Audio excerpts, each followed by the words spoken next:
thought that your situation, your problem remains, they will not find you there. They will no longer find you there.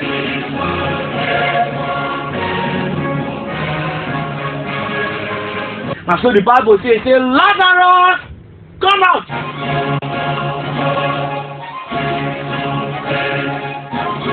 The greatest damage done to your relationship with God, my dear, beloved one in the Lord, is this old man.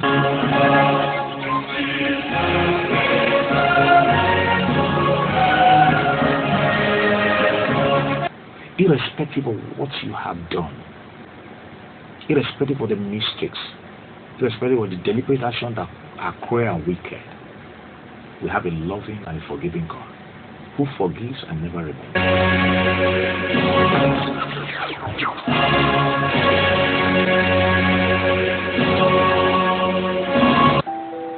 Praise the Lord. Good evening, my viewers. I bring you greetings in the name of our Lord Jesus Christ. Welcome to this time. I will look intently again at the perfect law of liberty as we continue our program. It has been the Kingdom first half hour brought to you courtesy of the Catholic Charismatic Renewal of Nigeria, Abuja Archdiocese. Why don't you bow your head? Let's commit this session into the hands of the Lord. We want to ask the Lord to open our minds, to open our hearts, and we may gain understanding and profit from His word. Our prayers in the name of the Father, Son, and the Holy Spirit. Amen. Gracious Father, we thank you for gathering us again. Thank you for that young man out there. Thank you for that young woman. Thank you for those families. Thank you for as many you have called to yourself this evening. You say no man can come to you except it be you that be the person. Thank you for the hearts you have prepared to receive your word of eternal life. Peter said, to whom shall we go? You alone have the word of eternal life. This evening, Father, we ask that you come to us. You will not leave us as orphans. Where there is discouragement, let your word bring courage. Where there is dryness, let your word bring fruitfulness. Where there is sickness, whether of the soul, of the body, or the mind, let your word bring healing. Where there is satanic yoke or bondage, let your word bring deliverance. Thank you as you send forth your word. Heal our diseases, save our soul, save us, Lord, and restore us to yourself. Thank you, Father. In the name of Jesus Christ, and we have prayed. Amen. Beloved, this evening we want to continue our studies on the issues of the kingdom of God. We are still looking at the areas to shine forth, the areas to allow God to take His place in your life. This evening, we are bringing a message to remind us that the Lord Jesus, He has promised to come, and indeed He is coming. The title of our message this evening is Behold, the Bridegroom Comes. Turn with me to Matthew chapter 25. That's where we want to consider. Matthew 25 from verse 1. Then shall the kingdom of heaven be likened to 10 virgins, which took their lamps and went forth to meet the bridegroom. And 5 of them were wise, and 5 were foolish. They that were foolish took their lamps and took no oil with them. But the wise took oil in their vessels with their lamps. I'm in verse 5 now. While the bridegroom delayed, they all slumbered and slept. And at midnight there was a cry made, Behold, the bridegroom comes. Go you out to meet him. Then all those virgins arose and trimmed their lamps. And the foolish said to the wise, Give us of your oil, for our lamps are gone out. But the wise answered, saying, Not so, lest there be not enough for us and you. But go you rather to them that sell and buy for yourselves. And while they went to buy, the bridegroom came. And they that were ready went in, and with him to the marriage feast, and the door was shut. Afterward came also the other virgins, saying, Lord, Lord, open to us. But he answered and said, truly I say to you, I know you not. Verse 13. Watch therefore, for you know neither the day nor the hour wherein the Son of Man comes. May the Lord bless his words to our hearts in the name of Jesus. Like I said, we are looking at, behold, the bridegroom comes. He said he is coming. He has come before. He came, lived here on earth. He came, lived and showed us the way to the Father. He came, he lived and died and rose again for your sake. I need you to know that he has gone and he is coming again. We live in time. Actually, we live in time. We live in time. I need you to know that right now, as you are listening to me, time is going. And time is something that waits for no man. Our lives here on earth are like bank accounts, are like accounts that we withdraw from. In the usual financial bank account, you withdraw and the bank says you are alert, you know your balance. But I need you to know that the bank of life is such that you are withdrawing from every day. No one knows the balance. As I'm talking to you now, your account balance as far as life, I mean the number of years for you to live is concerned, is reducing. As this minute tick, as this second tick is reducing. So when I say we live in time, but actually is to prepare for eternity. Everything in time is temporal. Eternity is the permanent state of every soul. Every soul actually exists in time, is meant to live in time in order to prepare for eternity. And I need you to know that eternity is permanent. Eternity is that permanent state that a soul enters. One enters and there is no change. And actually, it is the condition that eternity meets the man. That will be his perpetual condition forever and ever. Forever and ever is not 100 years old. It's not even 1 million years. Forever and ever is a time when time does no longer count. I bring you a charge this evening. That if today you hear the word of God, harden not your heart. For you have this opportunity to prepare for your eternity. Hence, we are considering this message this evening. In eternity, either a man loses his soul in hell or he gains it in God's kingdom in heaven. I need you to know that heaven is a prepared place for a prepared people. Heaven is for overcomers. And to be an overcomer is that one actually overcome challenges.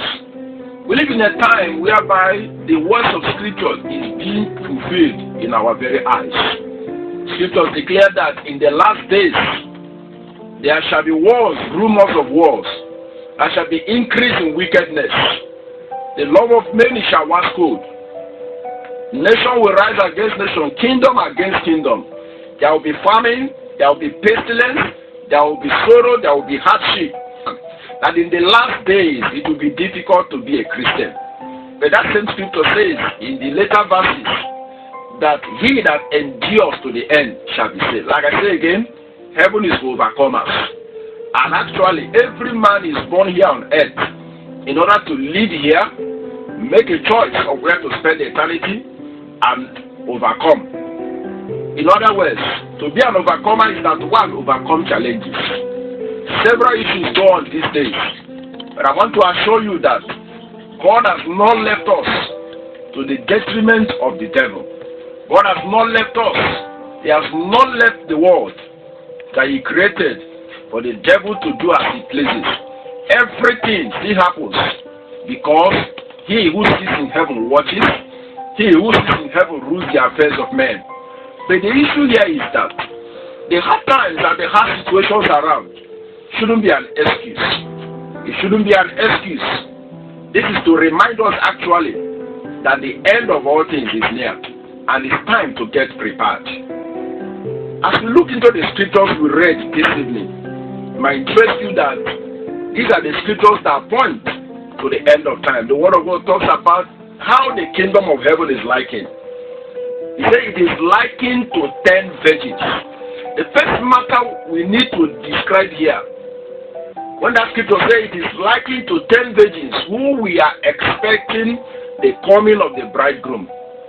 These 10 they were virgins. Now, the first issue here in meeting the bridegroom is that one must first be a virgin.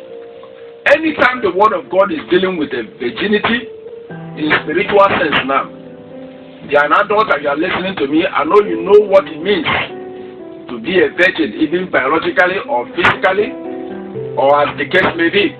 But the issue here is that any symbol the word of God uses, there is an allegorical sense in it, in the spiritual realm. Virginity here deals with the newness of life in Christ.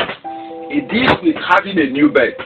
Could it be that you are listening to this message and you are not yet in the kingdom, even though you are in church, even though you do religious things? I need you to know that the first matter here is even being considered to be qualified to meet the bridegroom when he comes, is that you must first be a virgin. It was not just any kind of ladies that were asked to wait and to welcome the king when he comes, welcome the bridegroom when he comes. They were first virgins. The word of God is very clear.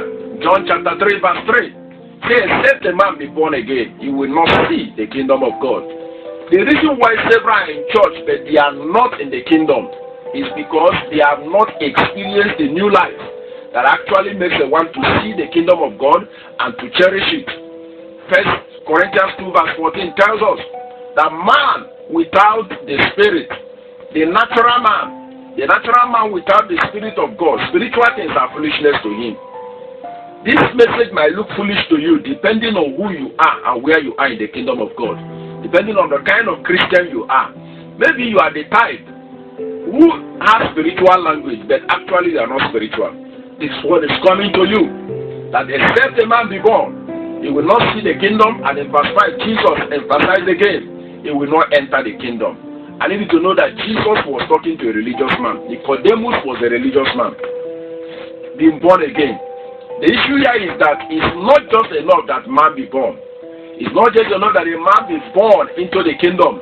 The word of God in Colossians chapter 2, beginning from verse 6, it says, as we have therefore received Christ Jesus the Lord, walk in him, continue in him, being rooted and established in him. I need you to know that this is the key to overcoming. This is the key to surviving everything the devil will throw at you that will make you miss your place in eternity. But here we are looking at, the word of God said there were 10 virgins. 5 were wise, another 5 were foolish. Each time I look at the scriptures and I see that God calls a man foolish, I have been careful to note, what kind of person does God call foolish? What does God see in a life and he calls that life foolish? Somewhere in the word of God in Luke chapter 12, verse 18 to 20, a man had material things. A man had abundance of so many things. He was rich materially. But yet the word of God said, God called him a fool. God called him a fool because he was careless about his soul. He was careless about his relationship with God. He was careless about growing in knowing his maker and growing in having an intimate, growing relationship with the Lord Jesus Christ. God called any man foolish when he minds earthly things at the expense of heavenly things. And that is why those 5 other virgins, the word of God says they had their lamps, but they had no extra oil. And because of that, heaven tagged them foolish. I need you to know here that the issue of this oil is very paramount. Some time ago, I used to think, each time I read this passage, I used to think that these other 5 virgins who were wise were like stingy. I was like trying to find out why couldn't they share their oil with the other foolish ones. But the issue here is that this oil is first an internal matter. It's a personal matter. It's not shareable. I need you to know that the oil here represents a man's inner life. It represents a man's personal growing and consistent walk with the Lord Jesus. How is your personal relationship with Jesus Christ? Who is Jesus to you? Is he only the Jesus that you need when the chips are down? You run to him. When issues are solved, you wave him goodbye and you go back. Only when you need him, so to say, that you come to him. Do you treat Jesus as a mere customer, as a mere service provider? When you need the service, you go to him, you collect the service, you can pay tithe or sow seed or give offering. And you need to know that God is not first and foremost interested in your sacrifices, in your tithes, your offering, your seed. He is interested in your life. He is interested in your heart. He is interested in that you have given all your heart to him. Somewhere in the book of Isaiah, actually, Isaiah 29 to be precise, verse 13, the word of God says, these people worship me with their lips, but their hearts are far away from me. Could it be you are in church, but you are yet worshiping God with your heart far away from you? I need you to know that this was the issue. What made the other five foolish was that they were careless about their relationship with the Lord. They were careless about their relationship with the bridegroom. The Bible says in verse 6 of Matthew chapter 25, and a loud voice cried out, behold the bridegroom. The 10 of them were waiting for the bridegroom. They knew he is coming. They were expecting him to come. The Bible says they both slumbered. But at midnight, friends, I want to announce to you, there is a midnight coming. I want to announce to you, this midnight call, everybody will hear it. But I come to discover that the hearing of the midnight call does not necessarily mean that everybody that hears it will meet the bridegroom. Some will hear, but because they are yet foolish, they will miss out. You could be in church, yet miss out. You could be known in church, yet he does not know you. The issue here is that the word of God said they trim their lamps. But the issue here is that as far as what keeps a man and what makes a man to meet the bridegroom is not inside, there is no external arrangement that will bring it out. You can only bring out outside what you have inside. Those 5 other foolish virgins, the more they trimmed their lamps couldn't come up. The more they trimmed their lamps, the light couldn't shine. The more they trimmed their lights, darkness kept showing. The light couldn't show. Simply because they lacked what will make light show inside. I told us earlier that this oil is first internal. And the second attribute of this oil is that it is not shareable. I need you to know that your personal walk with God cannot be shared with anybody. Your personal walk with God will be what will make you to meet the bridegroom. And nobody will share his own with another. As close as husband and wife is, even a husband cannot share his wife's own, neither will a wife share her husband's own. It is your personal life that will approve you to be qualified to meet the bridegroom, not to be ashamed at his coming. And this is the issue. When they ask the other virgins, share with us your own oil. They say, what we have is only enough for us. But rather, go ye to those that sell the oil. You will discover with me from that scripture that they could not buy the oil. They couldn't get it. I need you to know that at that time, the one that sells the oil has now come. He didn't come again to sell oil. He has come as the bridegroom. He has come as the judge. This message is coming to you because now is still the time to build your life with God. Now is still the time to watch your life. Now is still the time to check very well, where do you belong? To check very well, who are you as far as God is concerned? I need you to know that as they went to buy that oil, the Bible says by the time they will come back, the other 5 who were ready went in with the bridegroom to the marriage feast and the door was shut. I pray for you tonight. May the door of heaven not be shut against you. I pray for you tonight that in all your getting, you be wise to seek God. You be wise to seek first the kingdom of God and his righteousness. Then every other thing shall be added.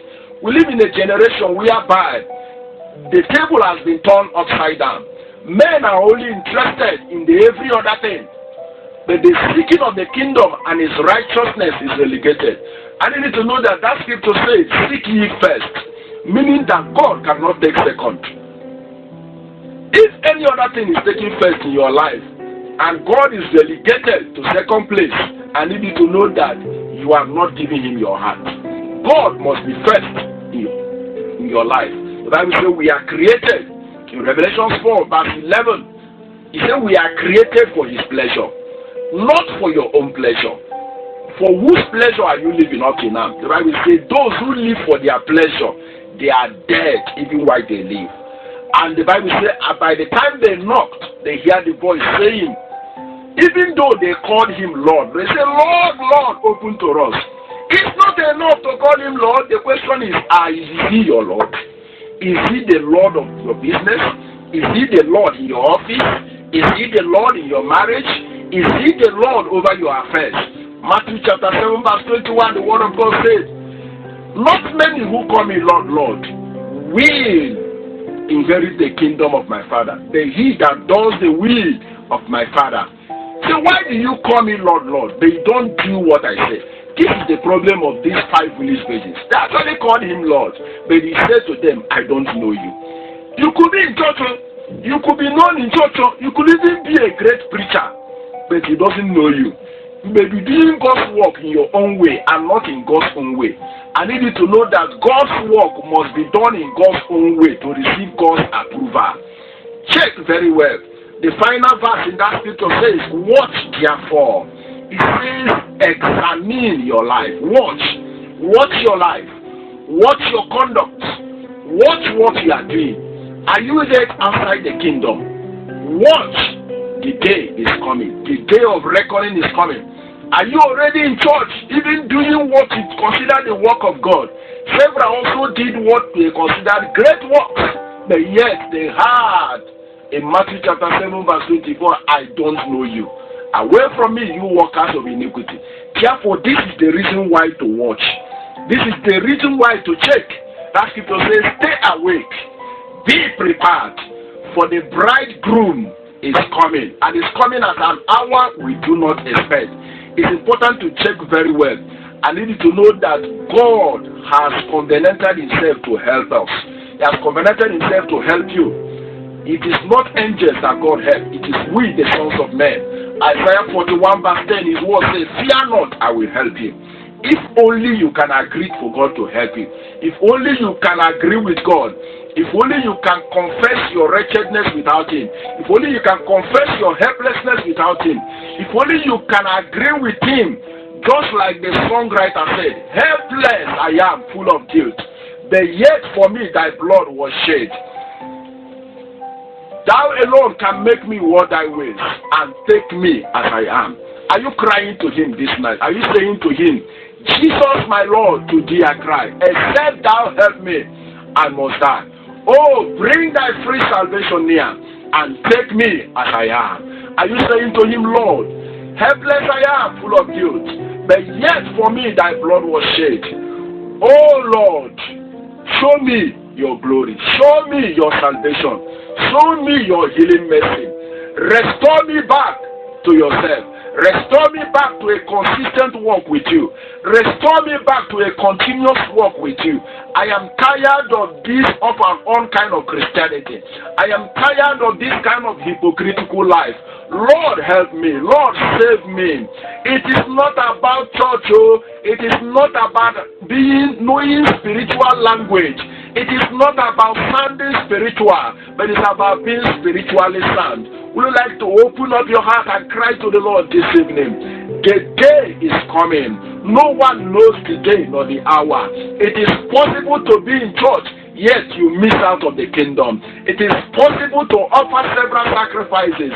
It is not sacrifice that pleases God first, but obedience. The word of God says obedience is better than sacrifice. It says rebellion is as witchcraft. Are you living in rebellion against God? This is the time to stretch forth your hands to him. This is the time to cry like the prodigal son. I will arise and go back to my father. He is waiting for you to return. He is waiting to accomplish his purpose in your life and through your life. Gracious Father, we thank you tonight. We thank you for your word that is come. So is the word that proceeds from your mouth. May it not return to you void. Let it accomplish the purpose you have sent into our lives in the name of Jesus. Let your word deal with strongholds. Let it deal with barriers. Let it deal with every veil of the God of this age that have kept men from seeing the glory in the face of Christ. Let your word deal with everything that constitutes foolishness in every life hearing this message this night in the name of Jesus. Make us wise in your word. Make us efficient and effective in knowing and serving you. Give us capacity, Father, to say no to unrighteousness and say yes to godly living. Give us strength to overcome every challenge the enemy may throw at us. Give us strength, Father, as many who are experiencing famine, Lord, as your grace enables us this evening, cause us to see plenty, even in the time of famine. Thank you, gracious Father. In the name of Jesus, and we have prayed. Amen. Beloved, this message has come for you to pay close attention and consider your life. As you do that, the good Lord will indeed bless, keep, and establish you. Thank you again for listening. If today you have heard His word, harden not your heart. God bless you. I pray in the name of the Father, Son, and the Holy Spirit. Amen.